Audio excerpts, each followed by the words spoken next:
Hey guys, Dan and Moxy here. Just a quick word to say we're keeping all of these old UTS podcast episodes available to you, still free of charge, on all of our platforms. But be aware, now that we're independent, we are no longer the official podcast of Cheltenham Saracens Rugby Club. Also, all of our social media platforms will remain the same, but our SoundCloud page has a brand new address. You can find that at soundcloud.com/the UTS podcast. Before we kick this month's episode off, we want to give a special mention to former player and coach James Connolly. On Monday, November 28th, Jimmy passed away due to a brain tumour, and he'll always be remembered not just by our club, but all of those in Cheltenham as a rugby-loving, hard-working leader on the field, and a true gentleman, a true friend, and a great mentor off of it. This episode goes out to JC, Jimmy Connolly. Before we get underway, I'd just like to raise a metaphorical glass to the man sat next to me and congratulate him on the success of the fundraising effort put together to go to Liam O'Keefe at St Mary's Old Boys. All his hard work has definitely been worth it, along with everyone who dug deep and contributed in whatever way. Well done all, you've set the bar. It will take an even bigger effort to beat it next year, but I'm sure we can. Now, on to this month's podcast.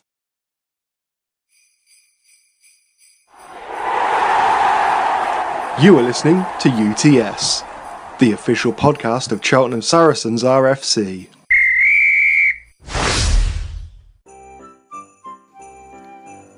Hey guys, come on in, sit yourselves down, get comfortable, put your headphones in, whatever you want to do. You are listening to Cheltenham Saracens RFC's UTS podcast. As always, I am your host, Dan Lodge, joined by Mark Moxy Collier to my right. I can't believe I even had to guess that there. And we're 25, and I'm only just learning. And we're coming to you live, almost, from Sherry Corner here at our beloved clubhouse up at King George V. Before we go any further, please let me remind you that this is a completely amateur podcast produced entirely by volunteers. We don't get paid to do this, it's completely voluntary, and we bring you this show free, completely free, no price at all, on the first Friday of every single month. Of course, this episode is an exception given recent circumstances, and we bring it to you on soundcloud.com/Cheltenham Saracens RFC or iTunes. We rely entirely on fan and listener support, so please feel free to share the link soundcloud.com/Cheltenham Saracens RFC on Facebook. Share it on Twitter. Give us a retweet when we share the link. Tweet about it. Tell your friends. If you're on LinkedIn, tell your friends on LinkedIn. Every little helps. If you email people, even a text message, we don't mind how you do it, but please share our little corner of the podcast universe with your friends, with your family, whoever it may be. And if you or someone you know happens to own a local business or even a new upstart business in the local area, Cheltenham, Gloucester, Tewkesbury at a push, and you want to support a little podcast while actually advertising your company for fairly cheaply, get in touch with me or Moxy directly at utspodcast@gmail.com. That's utspodcast, all one word, utspodcast@gmail.com, and set your subject header as advertising. On the pitch, November has been an absolute battle of a month for the Sarries. The first team kicked things off on the road to St Mary's, coming away on the end of a 30-26 loss. That was back on November 5th.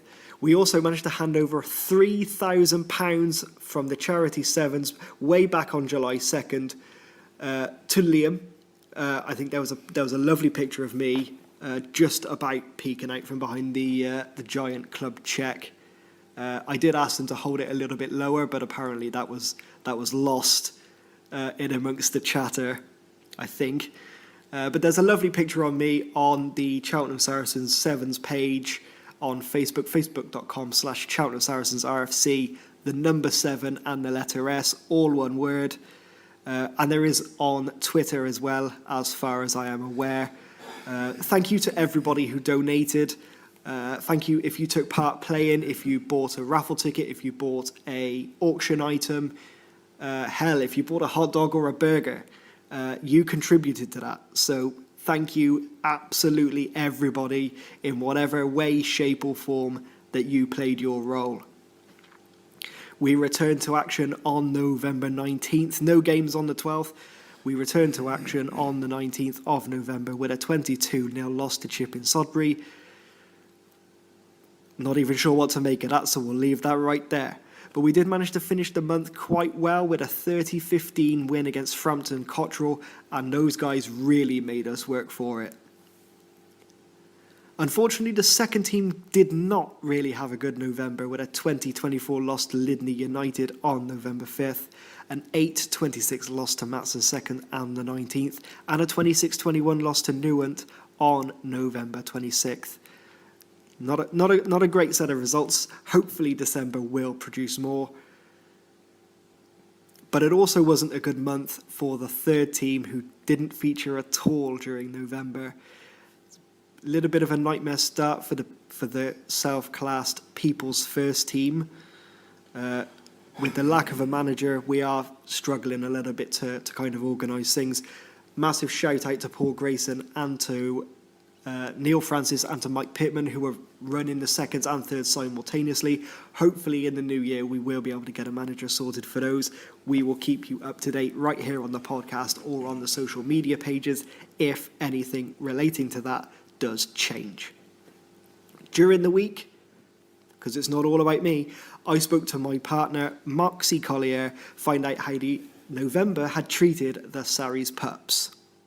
The boys had a great start to November with a brilliant result, performance and shutout in round 2 of the pool stages of the County Cup against an unknown Stroud team that didn't give up at any stage, despite being dominated by the Sarries, who scored 9 tries, with Keane converting 6.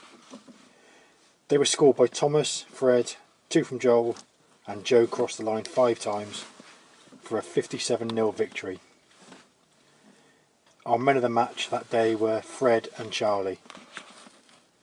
Despite the score, the most pleasing aspect was not conceding for the second game in a row. We also welcomed back Harvey and Mr. T from injury. On the 13th, we went to Evesham for a friendly against a team we've only previously played in Bournemouth on tour at under-12s, where we lost and drew with them in a 2-day tournament. After an impeccably observed Armistice Day silence, the boys showed that they were again up to the challenge, when our try machine Joe scored another 3 tries that were all converted by Keane. Unlike the previous 2 games, the Sarries defence was breached as we ran out 21-12 winners, with Ryan and Charlie our men of the match. On the 27th, we faced Painswick. We had two new lads over from Cheltenham Tigers. We had Alex and Leo, who both played really well actually. Unfortunately, we didn't get the result that we were hoping for. We ended up losing 26 points to 0. There's not really a lot to say about the game, but we pick ourselves up and move on. On Sunday, the 4th of December, Widden Old Boys came to King George V after a very sad week. Before the match kicked off, the boys and all watching observed a minute's silence to the memory of JC, who helped coach our boys. During this, our captain Noah lay the number 2 jersey on the halfway line to honour the great man. Rest in peace, mate. Right, on to the match. Unfortunately, we couldn't get the result to go our way, but the boys played well in patches, and Widden did what they seem to always do, and give the ball to 2 or 3 individuals that went through or round our defence.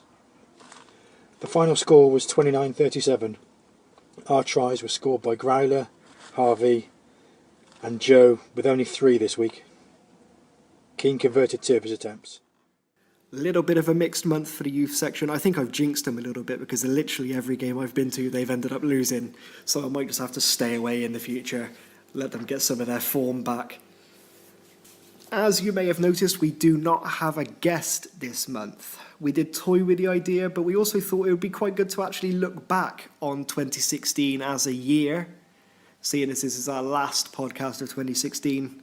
A little bit of chat, a lot of chat really, a little bit of chat on 2016 in and out of rugby on the grander scale, some of the autumn internationals, and also a little bit of looking for what we hope 2017 will host for the club and its youth section. Take a listen. We'll be right back right after this. We've just finished watching La Rochelle against Gloucester at Kingsholm, and it seems that everything Billy Burns touched turned to gold. What did you make of that? I thought that was a good game. Yeah, again, I find that every time I watch him on TV, he always gets man of the match. Well done, Billy. I did wonder why you weren't training tonight, but obviously we can see why. Yeah, it makes sense now. But yeah, was that Gloucester playing well, or was that just La Rochelle having an off day, do you think? I think watching them the weekend, they looked pretty good against Racing, but tonight they look pretty off the pace. That La Rochelle, yeah? Yeah. Yeah. Sorry, I don't follow European rugby anymore. It's awful of me, I know. But No, I just think Gloucester, it clicked tonight. They played really well. just one of those ones. It's everything goes right. Billy did very well. The pundits on, I think it was it BT Sport or Sky? I sat and watched the match, and I can't tell you on what channel we watched it. So yeah, it was my attention to detail that got me where I am. But yeah, he got a lot of good words from the pundits, which is ace. It's good to know that actually a lot of our guys are benefiting from learning from a guy who is probably one of the fastest growing fly halves in English rugby or club rugby right now. I think he had to step up a bit because his brother just won the Player of the Month. That's right, yeah. So yeah, he had to. Anything you can do, he can do just as well, if not better. Well, hopefully we'll see it. I mean, I think if he can carry on the form that we saw out of him tonight, then yeah, happy days. I can't see anything bad coming from that. And hopefully as well, that Gloucester performance will lead to a lot more improved performances. They have a couple of wobbles. I mean, the first half against Bristol, I didn't see the game, but from what I've heard, that was a real game of two halves. The first half was not great, but then the second half, I mean, even the scoreline itself kind of demonstrates the kind of game that it was. But Gloucester came out that second half, all guns blazing, quick couple of early tries. I didn't see the game, so I can't really comment on that. Obviously, another great win in the. Is it the Rifles Cup they play for? The two teams? I don't know. To be honest, that's another one of those. I probably should know that as well, actually. Yeah, it's great to see Gloucester with some silverware. But I don't, unfortunately. I think one of the highlights tonight has got to be, you've probably all seen it on Twitter or Facebook already, is the La Rochelle coach absolutely destroying a bucket in the changing room. Oh yeah, the bottles. Yeah, he got a bit annoyed with his players, so yeah, give that a bit of a kick. Those moments are the best, though. Not if you're on the receiving end of it, of course, because that's going to be like an atomic bomb going off in your face. The player next to him absolutely jumped out of his skin. That was pretty funny. To be fair, you can't blame him. That was a hell of a kick. You can't blame him for that at all. Yeah, 2016, a roundup of what has been. I don't even know how to describe it. I suppose you could say it's bizarre. It's been a bizarre year. Yeah, plenty of highs, a few lows, but yeah, it's just been a not a weird year, but it's been different, I think. Yeah, I'm not entirely sure how I'd describe it. I mean, I think memorable is a word that comes to mind, but probably for all the wrong reasons. Yeah, I think so. I mean, outside of the club, I mean, like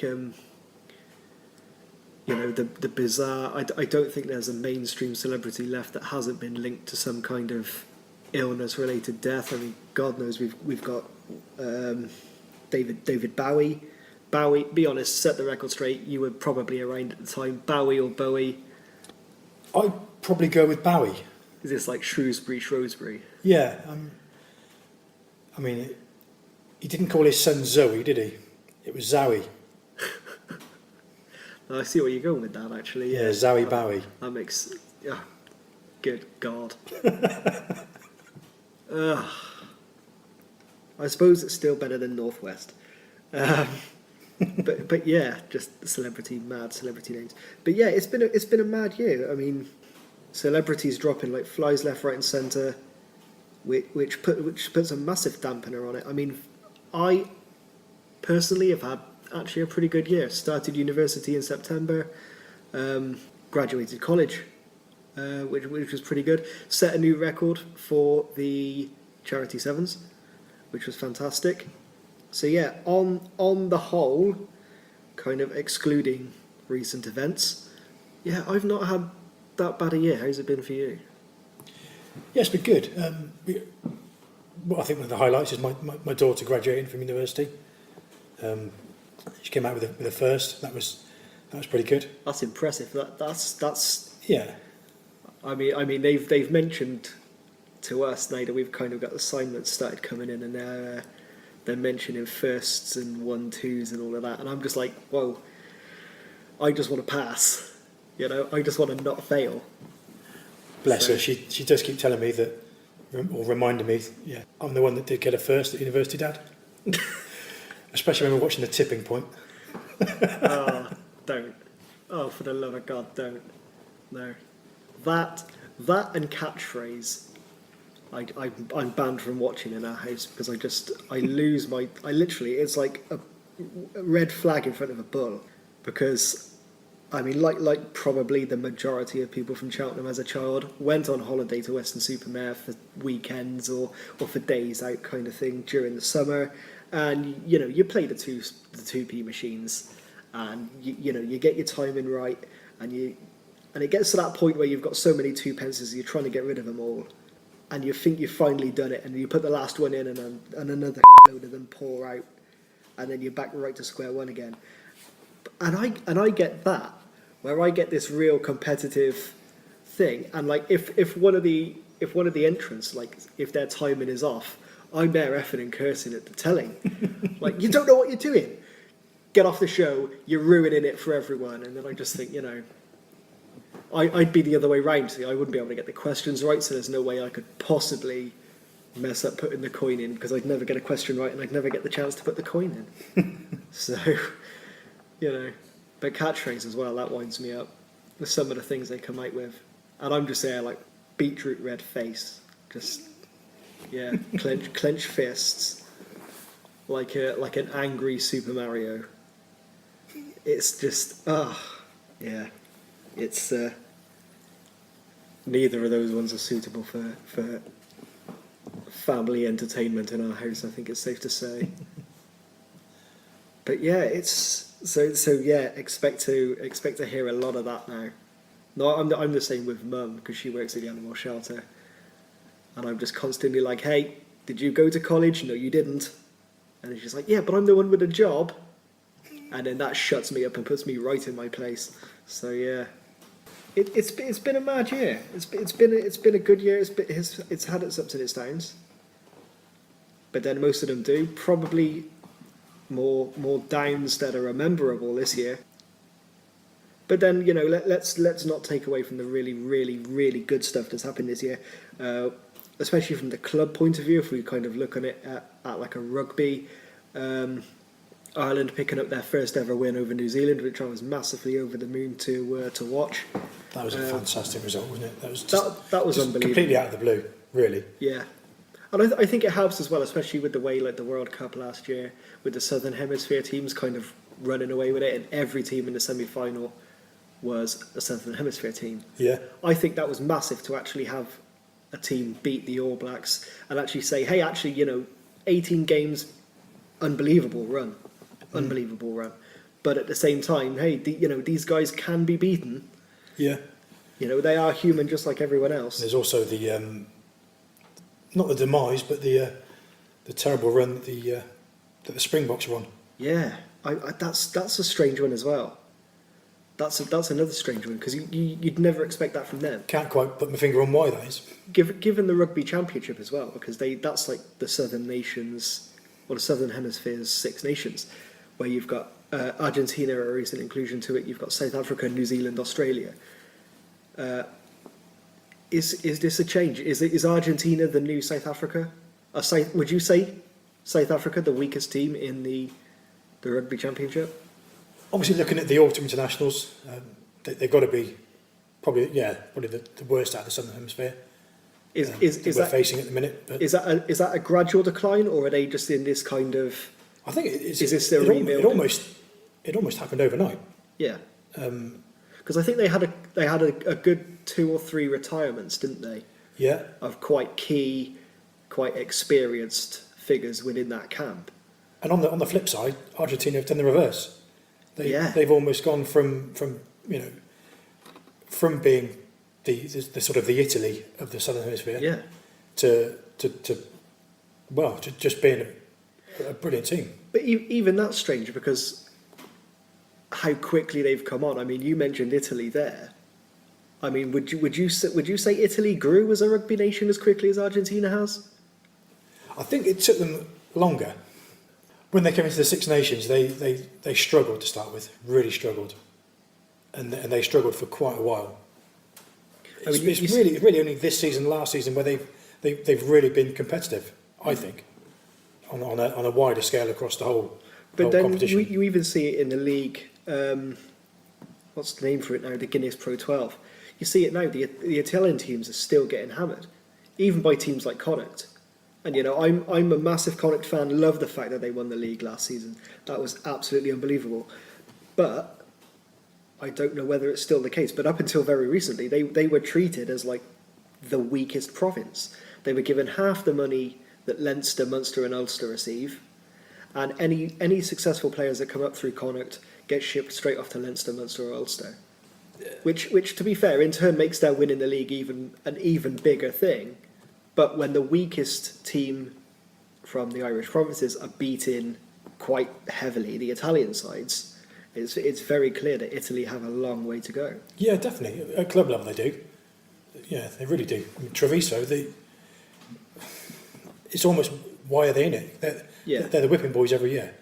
But unless you're playing the game, you don't get any better. So you need to be in it.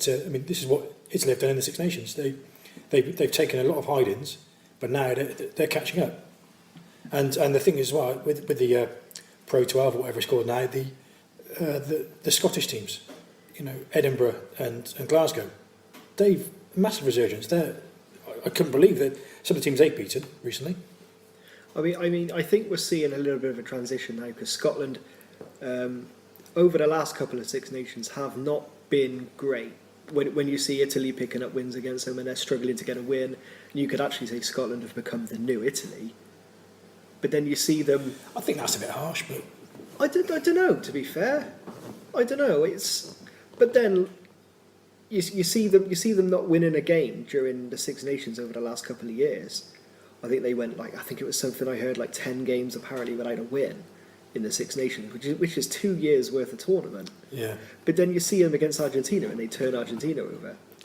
And the autumn internationals, they came very close to South Africa and Australia, didn't they? Yeah. I think was it Australia where they were virtually the last play of the game, they lost. Yeah. On the last play of the game, they came so close, but ultimately they just couldn't get over the line. So would you say that's actually Scotland's transition period, where they're losing a couple of guys, but they're actually gaining a couple of guys? Yeah, possibly. But to look at that, them doing that and being so close to the Southern Hemisphere teams, they've got to have grown.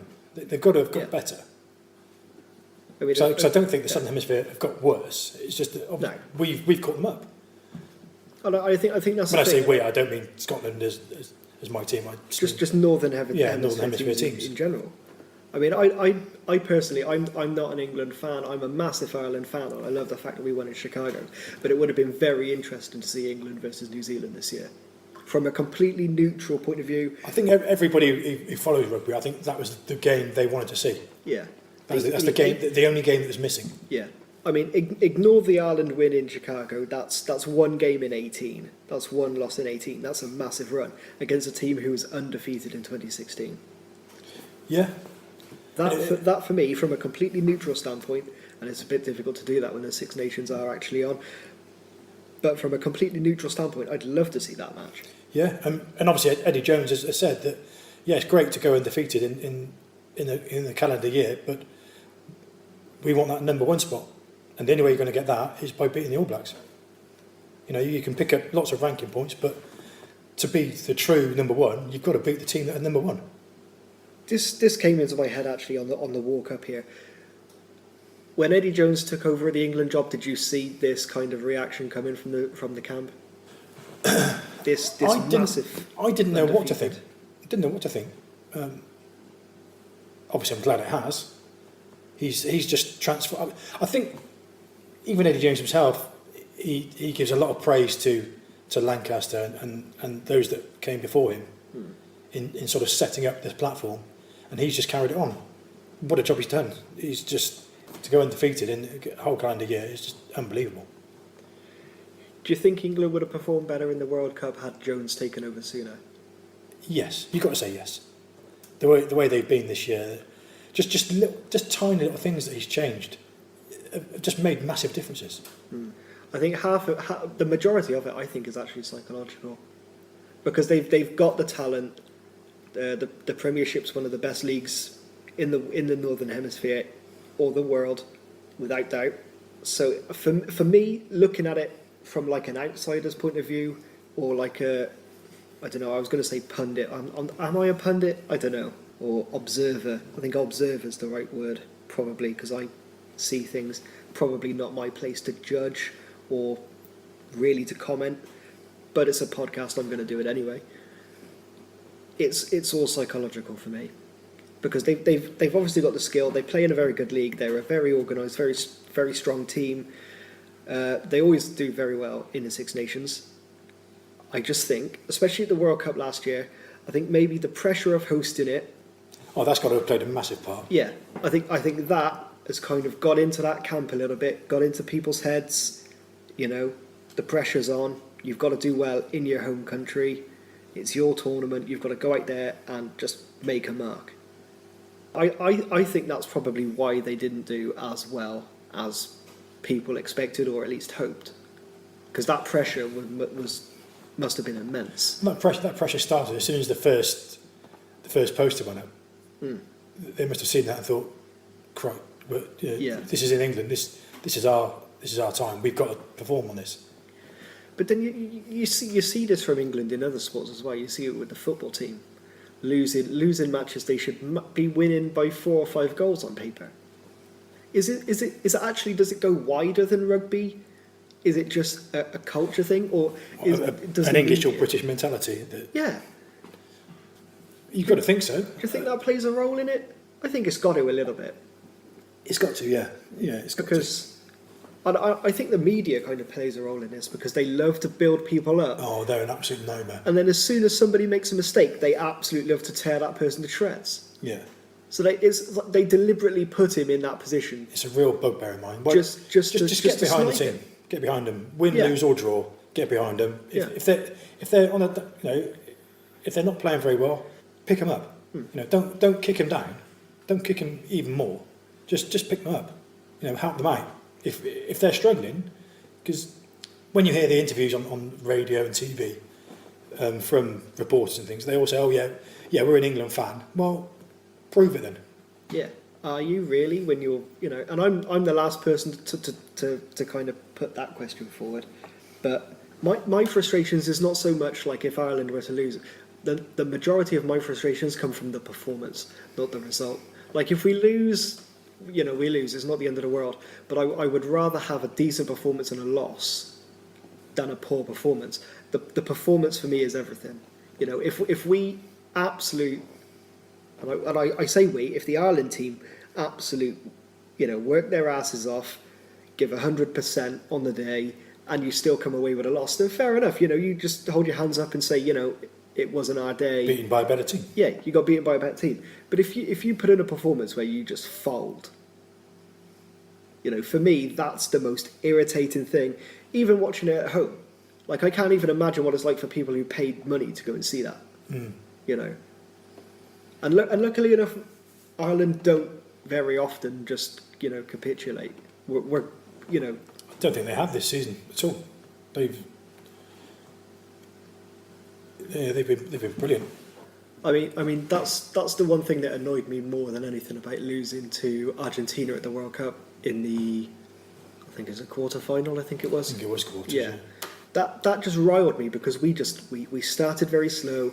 We didn't get out the blocks at all, and I think it was beating France in the previous game. I think just absolutely just drained the camp emotionally, and then that just stupendously backfired on the entire camp because they were so, like, I don't know whether they were under pressure, you know, the first time they've ever got this far, deer in the headlights kind of thing. I don't know.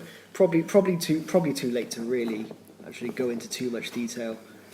But yeah, poor performances drive me mad, which is probably a good reason I didn't go to Chip and Sudbury away when we came away with that 22-0 loss, because my heart rate would have been through the roof. I'd have been watching from inside the bus. Yeah, God knows. It's a good job I didn't go to that one. It was the first time ever I've actually been happy to do uni work on a Saturday. Yeah, go off and interview people in town. I did discuss actually I was going to say pre-production. Is it really pre-production? I don't know, just beforehand, that we were going to introduce this as a hat. It is a beer mug. We're in a rugby club, of course. It's Yeah, a beer mug. we're in a rugby club. That's a great excuse. I was going to say we don't have money to buy a hat, but we're in a rugby club. That's as much of an excuse as we need. We'll have ourselves a little drum roll, and I'm going to dip in, and we are going to discuss England unbeaten in 2016.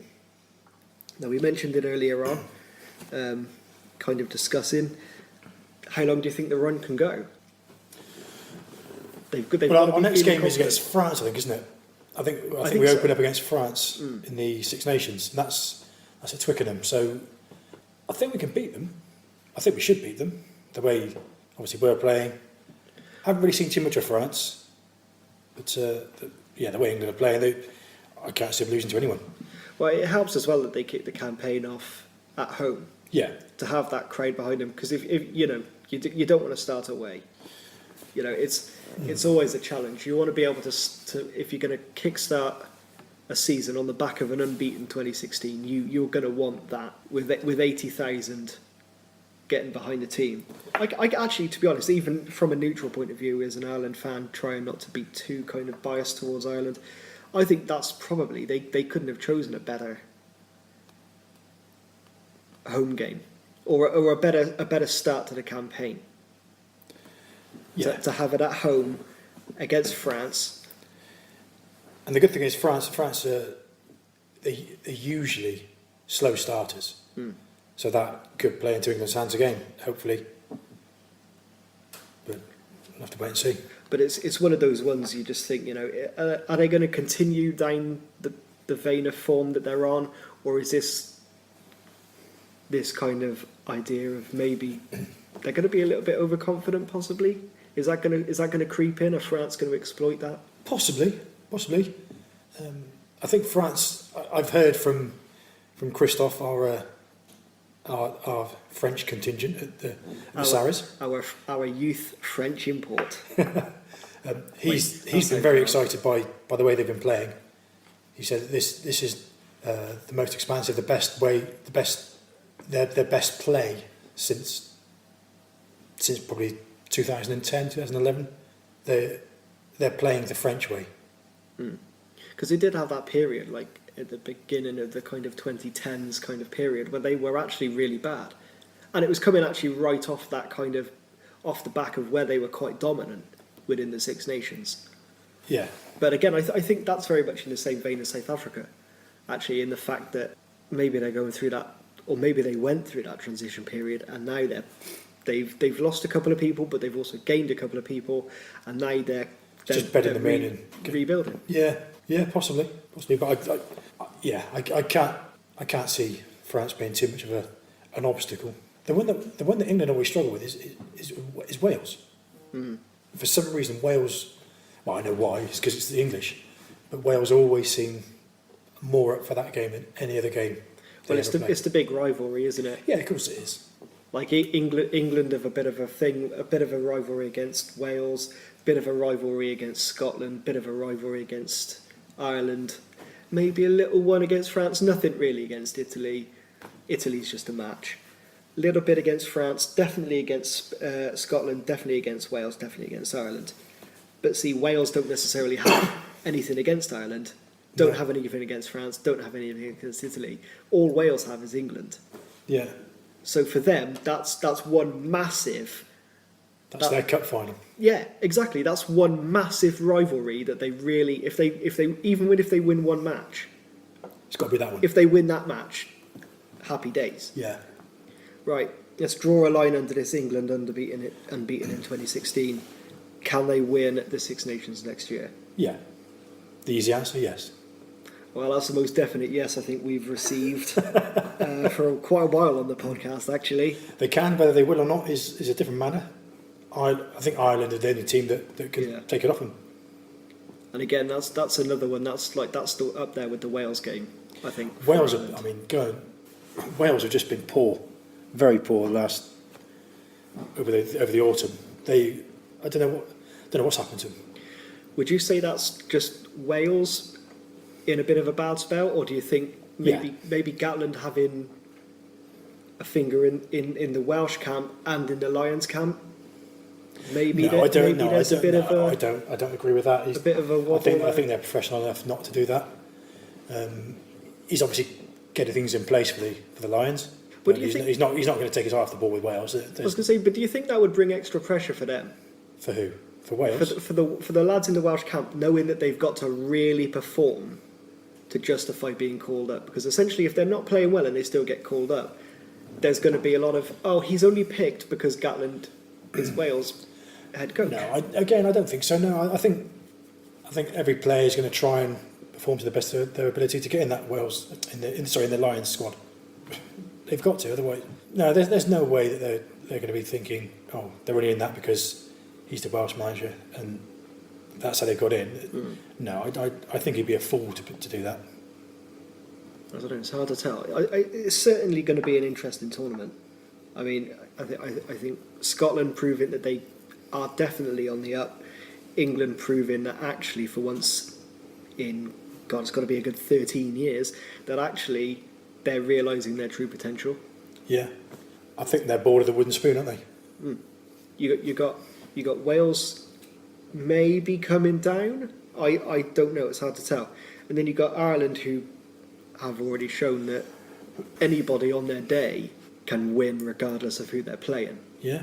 So that's a tough one to call right there. I'm back in Ireland. I'm going to put that out there. I reckon I can see Ireland winning it, but I think in order to actually win it, they will have to get a win over England in Dublin. Yeah, without a shadow of a doubt, they're going to have to beat England to win that. It's a shame actually that's not the last game of the tournament. Yeah. It's a shame they can't rearrange the fixtures to make it the last game of the tournament. But having said that, we always get surprises, always get shocked. So it might not pan out the way we think it will. Yeah, there you go. That is the bizarre world of rugby. You never know what's going to happen until the game is actually over. Right, we'll move on to another subject with our beer mug with little folded pieces of paper. To be fair, we did say in the introduction we are running on a budget. What about? It's not a very big budget, but it is a budget. What about the Lions? Do you want to talk about the Lions? Yeah, we can do. Potential squads and things? Oh, God. Actually, one thing I do want to know from you, actually, the 10-game series, realistic or ridiculous? How long were they out there for? Okay, I've got the dates here in front of me. Actually, I don't think it's so much the fact that they're playing 10 dates. I think it's the fact that literally all of these matches, except for the last two, are all 3 days apart. The opening match, June the 3rd, against the New Zealand Barbarians. June 7th against the Blues. June 10th against Crusaders. June 13th against the Highlanders. 17th of June, Maori All Blacks. They faced the Chiefs on the 20th of June. They faced New Zealand on the 24th. That's also the first test. That's the first 24th. test. The 27th, they played the Hurricanes. And then on the July 1st and July 8th, they have the other two tests against New Zealand. That's a weird one, isn't it? Because how do you approach these games? Do you play what would possibly be your test squad, or your test team against, say, the Crusaders or one of those teams, or would you play the fringe players? It's hard to tell because you've got to balance it. Yeah, I mean, Especially momentum with is a massive thing, isn't it? With sport? the games being so close together as well, all it's going to take is a couple of injuries. Yeah, And, you know, I mean, you're going to have to rotate, aren't you? yeah, But it's whether inevitable. you- But it's how much rotation and when. Yeah, I think is going to be key to that. That's a tough call. I mean, 4 days between the. I mean, should we assume actually that the team that will face the Chiefs on the 20th is probably not going to be the one that faces New Yeah, Zealand 'cause on the 24th? what Lions teams normally do is the team that play immediately in the match immediately before the test is not the team that will play in the test. So that sort of answers my question, really. But then I suppose the only way I think that'll happen is on the 1st of July and the 8th of July. But then you've got a week between those fixtures, so that's not really going to be a massive problem. But if you're facing New Zealand on the 24th, you've got the Hurricanes on the 27th, the Chiefs on the 20th, the Maori All Blacks. That's going to be a rotated side for sure, the Maori All Blacks game. But even then, you've got Crusaders on the 10th, Highlanders on the 13th. Don't get me wrong. I know they're playing clubs, but those are still going to be very physical games. The thing is, though, but you say that club sides are usually a big test for the international sides because they've been playing together for I mean, probably not so much nowadays because of the transfers and all the rest of it. You don't necessarily get long-term deals are a rarity now. Yeah, you don't necessarily get the players coming through from minis, juniors, all the way up to first team and stay together for years and years. I think those days are long gone. Yeah, that's a possibility. Maybe take one of those games out and maybe stretch the dates out. Maybe do 5 days between each one rather than 3 days. Or they could have stretched the tour out, couldn't they? Yeah, actually, yeah, they could have. I mean, I can probably see why a lot of the clubs are not. What is it? Is it a 3 week? 3 weeks? Is it? Well, it's over a month to be fair. 3rd of June till the 8th of July. That's a lot of rugby in a very short space of time. Yeah, You'd have said probably 6 weeks is minimum for that. Yeah. Because bearing in mind, you'd have to go over there early to acclimatise because it's such a long way. You know, Yeah. You're not going to go over there the day before. You know, God, no. It's not a bus journey, is it? I can see that. I can see the Lions winning it. I think. I don't think any of those games really will be easy games. But I don't know. Personally, I think maybe drop one of them, drop one or two of them, spread them out a bit more. And I mean, how many bloody New Zealand sort of Maori, New Zealand barbarian teams can you put together? It's true, I suppose. I mean, are they invitational size or? Well, the New Zealand barbarians works like the barbarians over here. Yeah. Okay. And I'm assuming some of these Super Rugby teams are not going to have players because of international duty with the New Zealand squad. So, are the club games going to be as challenging as we think they might be? Because are they going to field full strength squads? I assume they would do, or at least they would attempt to field the strongest possible. I think they'd like to, wouldn't they? For pride, isn't it? Yeah. If anything. God, can you imagine that if like the Hurricanes or like the Blues or the Highlanders turned the Lions over? I mean, Christ, you'd never hear the end of that. No. So yeah, I don't know. Maybe 10 games is too much in the space of just over a month and 5 days. I don't know. Probably not my place to say. I mean, I'd like to get the opinions of our Lions tourists from this club. Yes, Terry Beaver, if you're listening, you will get on the podcast one way or another. Pedro. Yeah, if Pedro wants to come on. If any of the guys, Stan... Did Stan go last time? I think Stan did go last time. Yeah. Or Darryl. But yeah, maybe that's something we can sort out for January. I don't know. I've tried to get Terry Beaver on a couple of times, but he doesn't want to come on sober. That's fine. We're in the bar. So yeah, underneath the Sherry Corner bell. Absolutely fine. We can sort that out. Yeah, just not too many. 'Cause No. This is because I do have to go. There's only round- so many beeps you can put into it. Yeah, exactly. Yeah. Right. What about the So we've gone through obviously the fixtures. What about the squad? Who do you think? Or not necessarily the squad, but the starting 15 in the first test. I don't know. That's a tough one. I don't know. We maybe not. I don't know if we'll have time to address the whole starting 15. But we'll look at some of the key positions. I suppose one of the big ones that you hear a lot, Hartley or Best at hooker. Oh, crikey. I mean, without doubt, you can take both of them, but there's only going to be one guy starting, so it's hard to tell. Would that depend on who he's got either side of him? Potentially. But then it's likely to have one of each English and Irish either side, isn't it? Oh, probably. I know. Tag Furlong did a real big number on quite a number of the New Zealand players. Actually, he went on a bit of a trundle, and I shrugged New Zealand players off like they were children. So that for me, I'd love to see that guy get in there. Maybe Keane Healy. I don't know if he's played enough rugby or not, though. I think he's not long. He hasn't really featured a lot, has he? No. I don't know if he's done enough to get. I think even with the New Zealand games, was he still with Leinster at the time? Again, that's another one I really should know. Yeah. But again, yeah, I'd love to see Furlong in there. I mean, have they named the captain yet? I don't think they have. I've not heard any names mentioned at all with the Lions for next year's tour. Actually, I will have a look just quickly to see if there is actually anything. Again, would that go back to Best or Hartley? Oh, God knows. I don't know. I'm probably not the person to ask because I'm massively biased. Or Warburton, isn't it? So, there's your choices, I think. I don't know. I think. Oh, it's hard to tell, isn't it? I don't know. Maybe.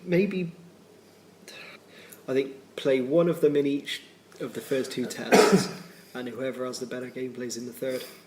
That could.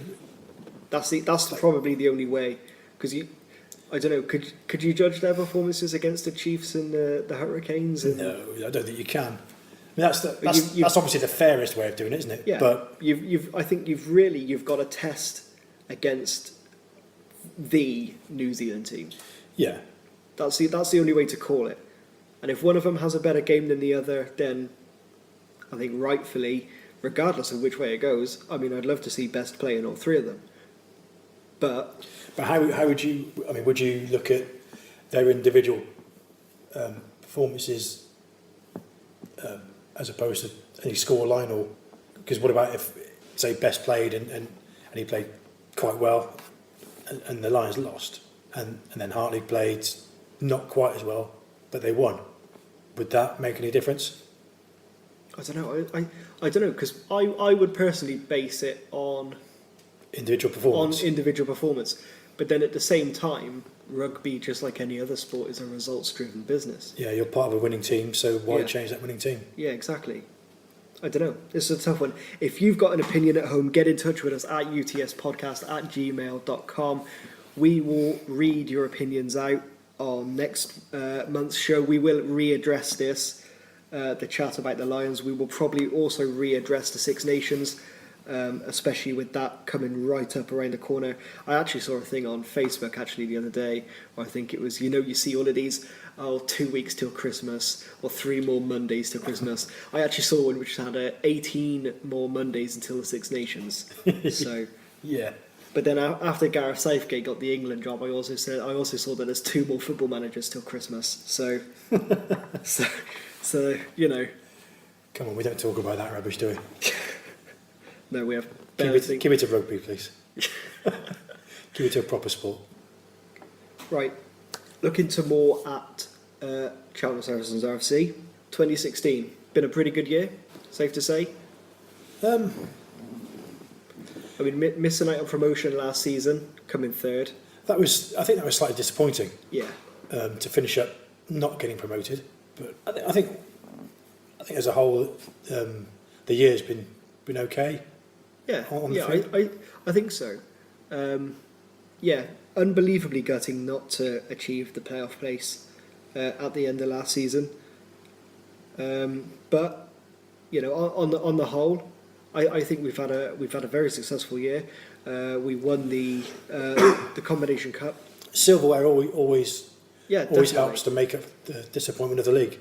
Yeah, And to win it in the manner they did as well, on a absolutely terrible day. I don't know if it was weather-wise. that bad. I don't know if it was that bad because the first 2 games it was lovely bright sun, and then like during the warm up against Cheltenham North for the Senior Cup final, the clouds kind of came in a little bit, and then like I think like minutes before kickoff, and it just started absolutely pouring down, and then didn't stop until the full whistle went. So, like the whole day actually wasn't that bad weather-wise, but you just think if it had happened the other way round, then it could have poured down during Norton versus Civil Service or Smiths versus Cheltenham. That would have been ace if we could have just had lovely sun or just all games have lovely sun. Yeah, That would have been ideal. But then even then, going down 14. Was it 14 or 12? 14-0. No, it was 14-0 in the first 5 minutes, something like that. Yeah, Really, very really quickly. doors. And I think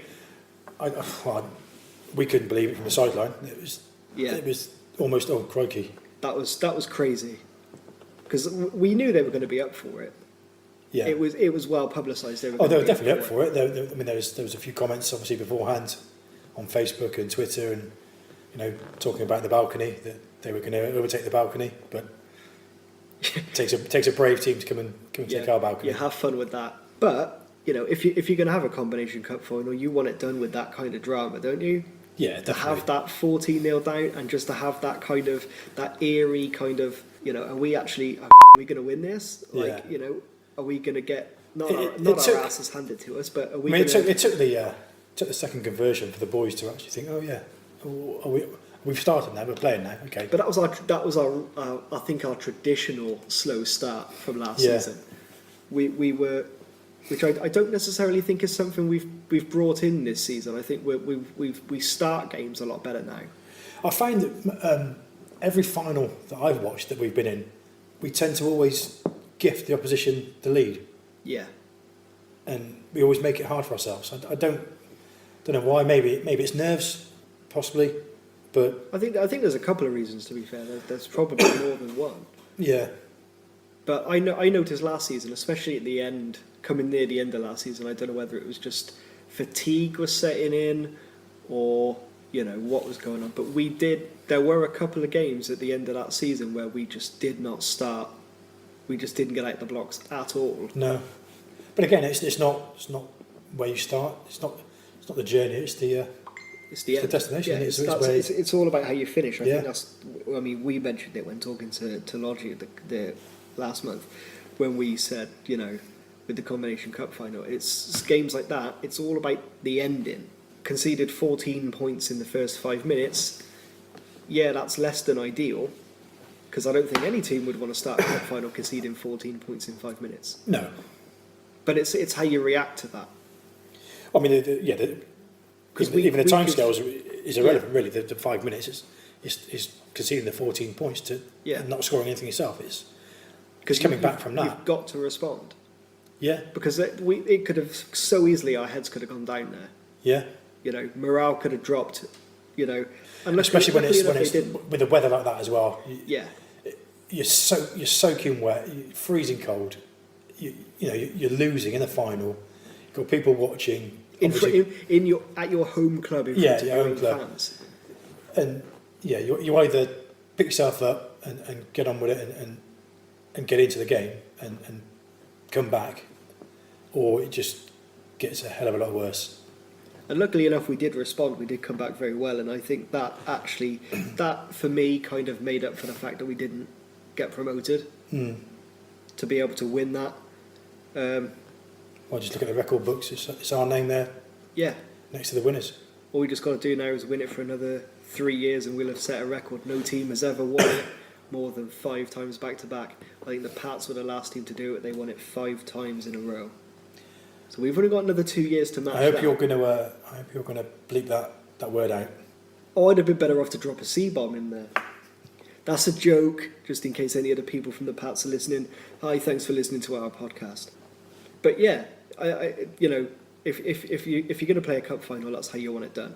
Well, it's not That yeah. kind of almost cliched story of like, oh, we were losing and then came back to win, and you know, through adversity, and obviously by adversity I mean rain. Yeah. You know, ignore the fact that everyone on the field is made up of 70% of water. You know, water was falling from the sky, and that made everything 10 times worse. But yeah, that's probably how it's that for me made up for not getting promoted. I'd have liked to have seen us maybe start this season a little bit better. Yeah, I think we've had a couple of disappointing results, haven't we? Yeah, even early on, like St Mary's away, cup game, first competitive game of the season, where we Just didn't turn up. dominated that first half. Didn't turn up in that second half. And that second half, it was just complete role reversal. I don't know whether we got too confident. I don't know whether we just kind of sat back. But again, that's not the first time that's happened to us over there. No, I mean, it happened. It happened the start of November. Yeah. Happened the start of November. We were leading at half time. 2 very very early tries in the start of the second half. I think 10 minutes in and quarter of an hour in. And that was it. We had no answer. I mean, and this goes back to that kind of thing we said a minute ago about the Cheltenham North game. If you're going to concede 14 points, you've got to react. You've got to be able to do something. Unfortunately, we didn't. And then we lost to Chipping Sodbury. And we lost that 22-0. That was strange. I couldn't see where the 0 was going to come from. It's just Yeah. that's not Cheltenham Saracens. They don't No. they don't not score. I mean, I can't even comment because I wasn't there. I was working on a university project, unfortunately. Maybe for my health, probably a good idea that I wasn't there. I don't know. Maybe we were just having an off day. I don't know. It's It's got to be an off day. I mean, I didn't see the game, but yeah, I can't see us playing to our strength. I can't ever remember the last time we didn't score any points. No, I don't remember a time. Like even like 10 years ago when we were struggling to raise a side and we were putting a bare bones team out there, even then we managed to get something, even 5, Yeah. maybe 7, never nil. No, I've never known us to get nil. So that's a real shock. Mm. But then, you know, Frampton Cottrell came up here, never an easy challenge. Ignore where they are in the table. Ignore all of that. They're always a difficult side.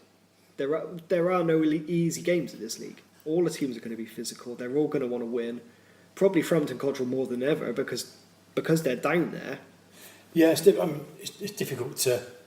Desperate teams do desperate things. Yeah. And 9 times out of 10, they're going to work 10 times harder than usual because they need those points probably just as much as we do. So that was good that we managed to lay that 22-0 to bed by putting the win over Frampton Cottrell, but that's got to be just a day off. Just a bad day at the office. Yeah, I mean every team is allowed it, but just hope it's the only one we have. The under-13s last year, our last game of the season last year, we lost to Hucklecote 76-0, I think it was, Cool. and that was a horrible feeling. They weren't the most magnanimous in victory, to be fair. No, I don't really want to say what I really think, but yeah, That's it wasn't. That's a lot of bleep packages. Yeah, it wasn't nice. It wasn't a nice feeling. They were obviously the better side on the day. Yeah. You don't score 76 points to 0 if you're not, but Oh yeah. yeah, there's ways of dealing with it afterwards. No one accidentally wins 77 or 76-0. No, and I don't even mean when they were having the team photo in front of the scoreboard. That didn't necessarily bother me. They could have waited till we'd gone, but Yeah. you know, would we have done the same thing? Possibly, but maybe toned it down a bit more. Yeah. I'll leave that there before. But then at the Get a bit at upset about the it. end of the day, 76-0 is a huge win. You can't blame them because I know for a fact I would be the first little to be rubbing it in people's faces. I mean, Christ, you and don't even try to tell the people at home that I wouldn't, because you know as well as I do that's exactly what I love to do. So, yeah, no, I do understand what it's like to be on the receiving end of that, and it's horrible. No one enjoys it. Certainly nobody less than me. I can't stand it. But that's one of those things. They're kids. They do what kids do. Yeah, and that's why I wouldn't rub somebody's nose in it if we put a big victory over somebody. Because we beat Stride earlier this year, and you do get to a point where you start feeling sorry for them, and you do want us to score more, but you almost want the referee to blow the whistle, to put them out of their misery. The mercy ruling, isn't it? Yeah. It's just say once it gets over a certain scoreline. Oh, crikey! It's great. It's great to have a massive score, but you've got to look at it that they're kids. Yeah. And they are struggling this year, and we've been in that position. You don't want to see people or teams in that position. It's just not nice.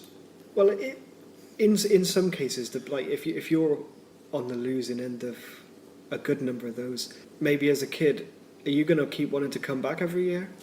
You've got to look at that, haven't you? Because that's. I mean, don't get me wrong. It's great to be a winner, and it's great to be, we put 76 points on a team. Haha, it was a great day at the office. We'll remember this one for years, and it'll be great. But if you're on the end of that, you're just like, I have no interest in going to training on Thursday. No, that's it. If you're the good thing about kids, or a lot of kids, not all of them, they're pretty resilient. A lot of them hopefully they play rugby or any team sport because they love being part of a team and they love playing sport, regardless of the score. And what we try and do up here, we try and take the result out of it and just get the kids enjoying it, get them smiling. It's nice to win. That helps with the smiling, but ultimately it's getting the kids off the bleeding telly, off these Xboxes and things. Yeah, everything's getting them running around. Because no one wants to go and run around in the soaking, pouring rain, having God knows bigger kids running into you at full speed. No. When you could sit home and, play Super Mario. Vegetate in your bed, just doing nothing. Play Mario Kart. What was I going to say? Yeah, so mixed results. Didn't get promoted, but then did manage to win the Combination Cup. Under 14s. Lost a couple of guys, but we've also gained a couple of guys. Yeah, I think we actually lost probably seven lads. Wow, that's a lot. It is a lot. Is that just because they didn't want to be here, or is that have they gone elsewhere, or a couple have gone elsewhere?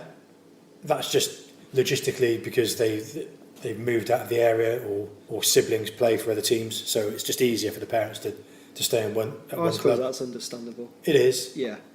I mean, it's a shame the clubs they've gone to, but hey, they're playing rugby. That's the main thing. That's the win. Yeah. Yeah, we lost 7 because some decided rugby perhaps wasn't quite for them, which is a massive shame. Because no matter where you start off, again, it's that journey, and with the great coaches we've got, every boy's got potential, but it's their choice. We're not going to force them to do it, and I'm sure their parents won't. Well, that's the thing. I suppose if you force them, you'll run the risk of if you find that if you force them, they'll do it for a little bit, and then they'll just they're more likely to give up on it altogether. Yeah, because they'll kind of resent being pushed towards it. And you find that whereas if they choose to, if they choose to go away, they 9 times out of 10 they'll miss it, and they'll miss their friendships, they'll miss the camaraderie of being with a team, and they'll want to come back, whether it's to your team or whether it's to another team. They want to get back involved with team sport. So it's best to just let them go and hope that they come back. On the flip side, we have gained a couple of players at the start of the season.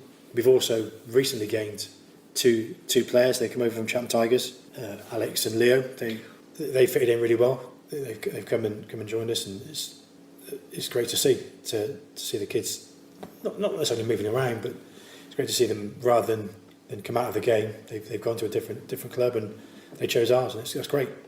If we look at on the field this year, as under 13s, we struggled really last season.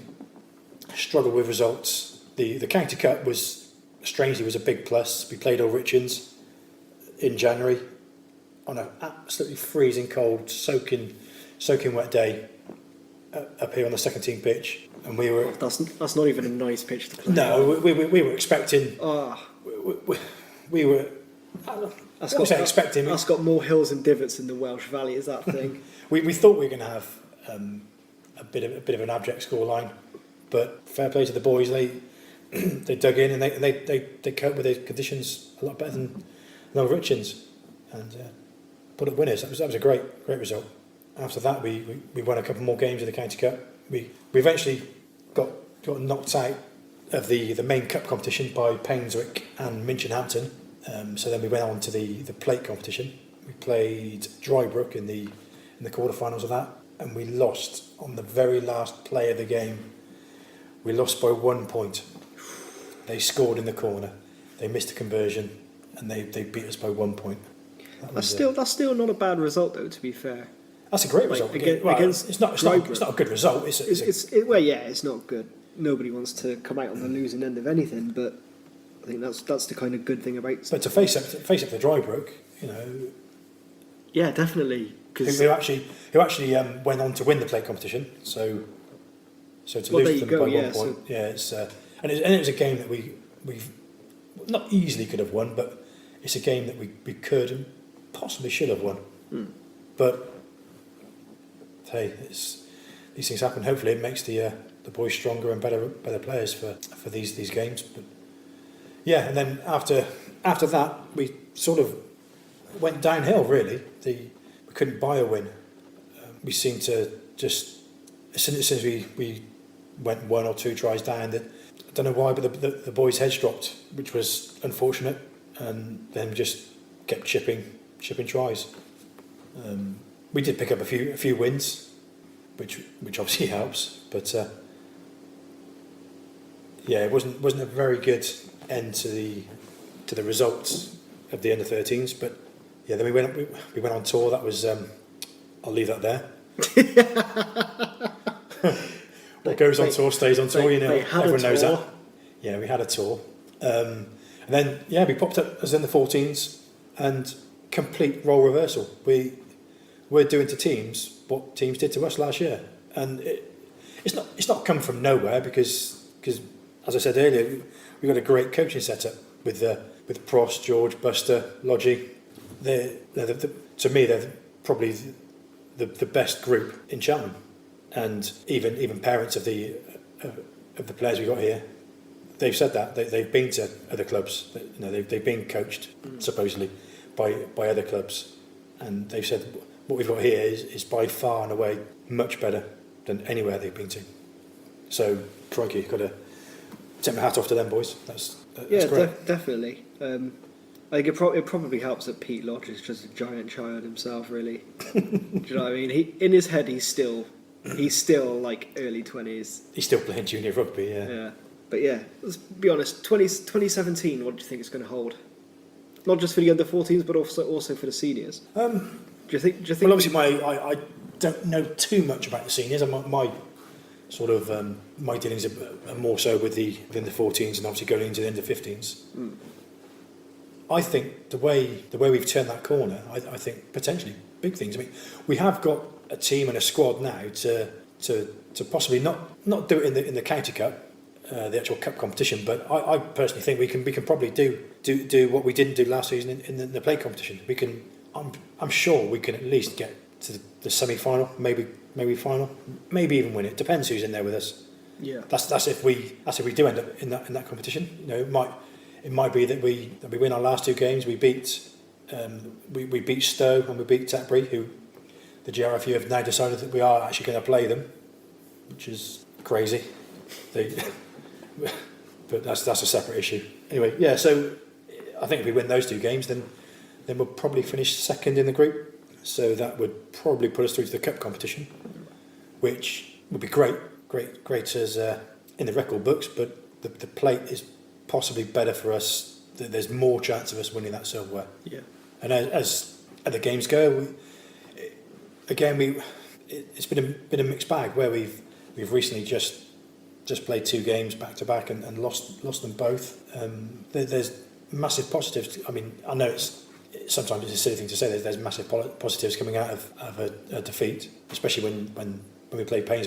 We didn't score any points, but there are positives in the game. The boys are getting better every game. I think we've got a great squad, and with the coaches, we're going to beat teams that we possibly didn't think we'd be able to from last season. I'm hoping the seniors can kind of can recreate that as well. Whether or not we'll get promoted this season, I don't know. I think we're aiming for the playoff because I think Aldrichians and maybe it's too early to call this. I don't know, but I can see Aldrichians winning the league, even despite the fact that it is December. Well, the way they've been going, you can definitely see that. Yeah, you can't see them dropping too many points, can you? No, I can't. If any. Yeah. You know, when we play them, and it's not even the fact that they've got, you know, Terry Fenelua or whatever. There's 14 of the guys on that field with him. Yeah. He can't be everywhere at once. No. But when he's a massive bonus, he's a massive help. Oh, don't get me wrong, yeah. He is massively, and he's going to be a major influence on their team. But, you know, 14 other players. Yeah. You know. And we literally could have played until the following Saturday when we played at their place at Sandy Lee's. We could have played there until the next Saturday, and we probably still wouldn't have won that match. Their defence was just unreal. Like I've never, and like I mean, you know me, I'm the most biased guy towards Saracens that you can absolutely find ever, and even I'll say I have never seen a defence like that. Even when we played Cheltenham and our defence was absolutely nailing anything that touched the ball, yeah, that was. They were better defensively against us than we were against Cheltenham. They were unbelievable. Well, it's the old thing, isn't it? If you've got a great defence, you're more likely to win a game. Yeah. Nothing through. I mean, we don't get me wrong. We got points on the board, but like we fought tooth and nail to claw our way back into the game. And I think Jack Kerr scored a try underneath the posts, slotted the kick, happy days. And like 2 seconds later, then we're conceding another try, and we're right back to where we were to begin with. And it's just like, you know, where do we go here? If we can't stop them and we can't get through, you know, if you're not notching up points of your own, you don't want them to be chalking them up. No. You know, and we just didn't have an answer. They were so well organised. So yeah, less said about that, the better. But I can definitely see us challenging for second spot. But I think the next two games. Do you think that's between us and St Mary's? I reckon Hugglecote as well. I that's why this game on the 17th, our last game of 2016. I think that's going to be. They're a bogey team of ours, aren't they? They are a little bit. We did manage to do the double over them last year, which was nice. But actually, no, I tell you how nice it was. I actually pulled a muscle in my arm celebrating a try. Yeah. I tell you what it was. Is I did the... We scored and I did the kind of like the arm thrust with like the kind of bicep curl kind of thing going on with my fist coming back up towards my face basically. And then I didn't think anything of it, and then like about 10 minutes later my tricep was just in absolute agony, and it was really, really difficult to move my arm, and I think I injured myself celebrating a try. Yeah. So if anyone happens to question my passion for the club, yeah.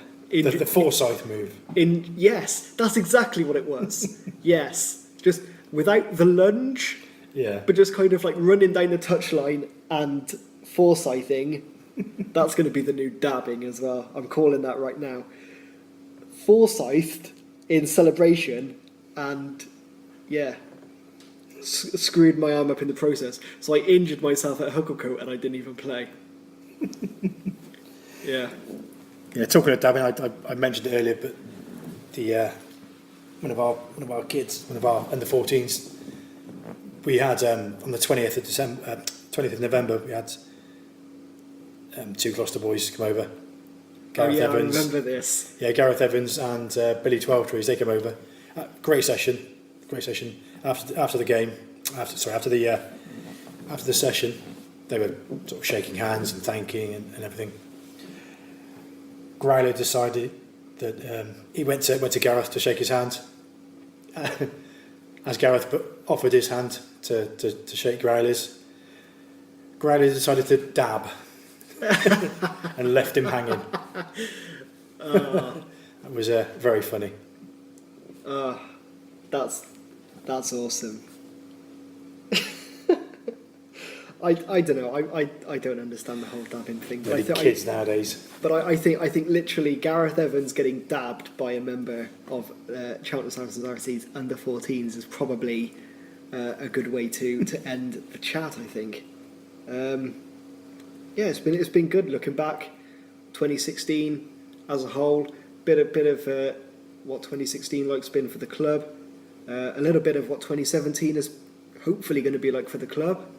So I think we've covered all the bases there. I think nothing jumping out at me that I think 2017 is going to be a good year for rugby, for the Sarries, the senior team, the youth team, for England winning the Six Nations, Grand Slam. Yeah.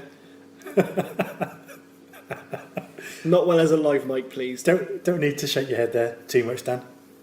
And the Lions. I'm just the gonna. Lions whitewash. No bite from me. No bite. I'm just going to wind my neck in and not say anything. But yeah, hopefully 2017 will be a lot better than 2016, both on and off the field. Yeah, definitely. Hopefully we'll claim that promotion. Hopefully the under 14s will continue developing and improving, and hopefully we'll bring back a cup or a plate. So yeah, I think that just about wraps that up.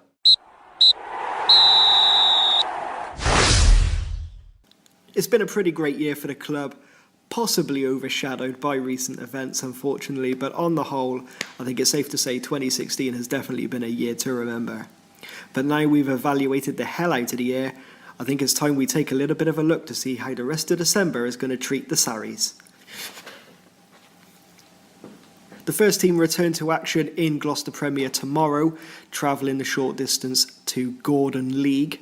We've not played at their place for a couple of seasons, but with the last time we were there, we did manage to pick up a win. But since then, things have changed a little bit. They've only lost at home twice this season, so there'll be absolutely no pushovers. I can promise you that.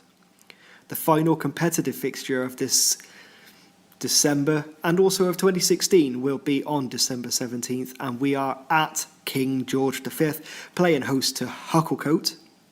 Undoubtedly, that'll be a very good game. Always a very entertaining spectacle when those two teams meet. And both teams are actually third and fourth in the table. They are right underneath us. I don't think there's an awful lot. I think it might even be points difference that separates us. So two very evenly matched sides. You definitely don't want to miss that one. Also make note that since the clocks have gone back in November, both of these games are at 2:30 p.m. kickoff. The second 15 are at home tomorrow, taking on Stroud Seconds. Always an entertainer and competitive game, definitely one to watch. It's also good that they usually bring a very physical game with them, but there's never any trouble, which is a fantastic advert for local rugby, and that things can actually remain physical but not get dirty. No temper spillover, there's no fights. Happy days, the way rugby really should be. The Seconds will finish 2016 on the road, but it's not too bad of a trip though. It's only a short one down to Longford Lane, home of Longlevens RFC, and hopefully we'll be able to close that one out on a win. But it's hard to tell. It's very difficult, not an easy place to go. Probably going to be made a little bit more difficult because of the conditions, but they sit very much like the first team do against Hucklecote. They sit right next to each other in the table, so that one really could go either way. And of course, as we mentioned with the first team games, both of these are half to kick off. The third team are hoping to field a side tomorrow as they take on Spartans Seconds, and that should be a real battle of a match. Both sides very skilled. It's great to have the third team out again. Should be a really good one, testing ourselves against Spartans. The Thirds will also hopefully finish out the season at King George V as they host Old Richians. Richians are not going to be a pushover. They've got a bit of a mixed form. 2 wins, 2 losses from 4 games, so that one again could go either way. Hopefully we'll see, I was going to say hopefully a blue and yellow side will come out, but of course they both wear blue and yellow, so that's a given. At least I can't be wrong on that one. Even a broken clock is right twice a day. Both fixtures again will be a half-2 kickoff, and hopefully we'll be able to bring you even more third-team results in January's episode. Hopefully we'll be able to get that game against Old Richians definitely up and underway. As mentioned at the start of the podcast, I spoke to Moxy during the week to find out what December has in store for our youth section. The under-14s fixtures for December. On the 11th, we travel to Berry Hill. We've only ever played them once before, and as you can expect, they were a typical Forest side, big, strong. But I'm sure, again, the way we're playing, I don't see any other result apart from a Saracens victory. On the 18th, we welcome Cheltenham Tigers again. We've already played them twice this season. We've won 1 and drawn 1. To go on form, I can see us winning again. On the 25th, I think, rather than have a training session, I think we'll probably have a day off. And we'll see you all on the 26th. And finally, coming away from our competitive fixtures just for a second, we should also mention that the under-35s versus over-35s traditional fixture will again be happening on Boxing Day. We haven't got a confirmed time. We think it might be a midday kickoff, which I think most of them in the past have been. You can keep up to date on that, as well as competitive fixtures, friendlies, news and happenings within the club, training arrangements, and any other social events on the club's Twitter page. Give us a follow at Cheltenham Saracens RFC if you're on Twitter.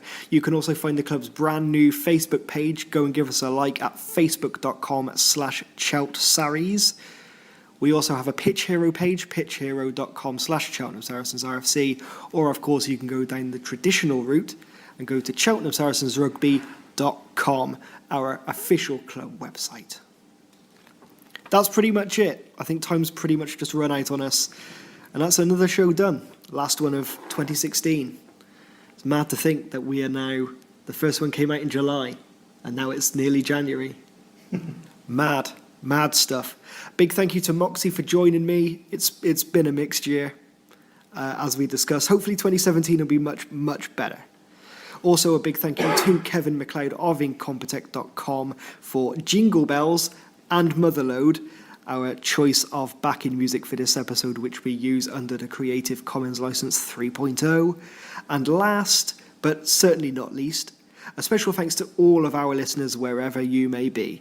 And I do see where people are listening from. It does come up on our SoundCloud account. So if you're one of our listeners in America, New Zealand, Spain, Ireland, even Qatar, thank you. Thank you very much. We never expected to get listeners outside of Cheltenham. We can't thank you enough. If you've got something to tell us about the show, maybe you want to tell us why you listen, what you enjoy, what you don't enjoy, get in touch with us, utspodcast@gmail.com. Let us know your thoughts. We would absolutely love to hear from you. Please feel free to tell us what you like or what you hate. So wherever you are, whatever you're doing, a massive thanks for listening and tuning in with us every month. And don't forget, if you're a club member, maybe you're a Surrey supporter, a podcast lover, or just a general rugby fan, you can hear more at soundcloud.com/Cheltenham Saracens RFC.